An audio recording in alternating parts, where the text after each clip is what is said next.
এর ভিডিওতে আমরা পড়েছিলাম ব্যাক ক্রস কেন করা হয়, why did we need back cross. এই ভিডিওতে আমরা পড়ব যে ব্যাক ক্রস সবসময় রিসেসিভের সাথেই করা হয় কেন, হোমোজাইগাস রিসেসিভের সাথেই কেন ব্যাক ক্রসটা করা হয়, কেন হোমোজাইগাস ডমিনেন্টের সাথে ব্যাক ক্রস করা হয় না। কারণ বোথ অফ দ্য কেসের মধ্যেই আমরা জানি যে ব্যাক ক্রস হবে অ্যাপ্লিকেবল। তাহলে আমাদের কেন এই ব্যাক ক্রসটা করা হয় না হোমোজাইগাস ডমিনেন্টের সাথে। এই ভিডিও যেটা পড়বো সেটা হচ্ছে, দেখো, যখন আমরা হোমোজাইগাস ডমিনেন্টের সাথে মনে করি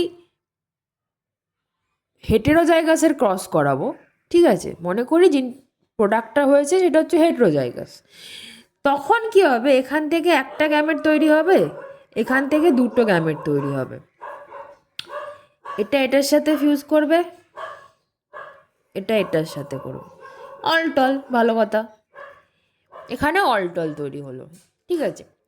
এবার মনে করি যে প্রোডাক্টটা সেটা হোমোজাইগাস, তাহলে হোমোজাইগাসের সঙ্গেও যখন হোমোজাইগাসের আমি ক্রস ঘটাবো তখন সেক্ষেত্রেও আমার কিন্তু তৈরি হবে অলটল পরের প্রজনীতে।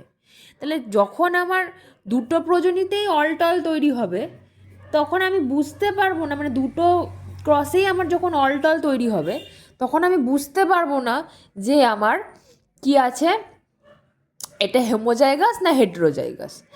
এটার ক্ষেত্রে আমি বুঝতে পেরেছিলাম একটাতে 1:1 রেশিও এসেছিল, একটাতে অলটল রেশিও এসেছিল। যখনই অলটল আসবে তখনই আমি বুঝে যাব হোমোজাইগাস, যখন 1:1 রেশিও আসবে তখন আমি বুঝে যাবো হেটেরোজাইগাস। কিন্তু এখানে দুরকম আসছিল বলে আমি বুঝতে পারছিলাম, বাট এখানে দুরকম না, এখানে প্রত্যেক ক্ষেত্রেই অলটল আসছে। এটাকে আমি ধরতে পারবো না যে ওটা হেটেরোজাইগাস ছিল না হোমোজাইগাস ছিল। আচ্ছা, এই ক্রসটাকে বলা হয় আউট ক্রস। কি বলা হয়? আউট ক্রস, ঠিক আছে।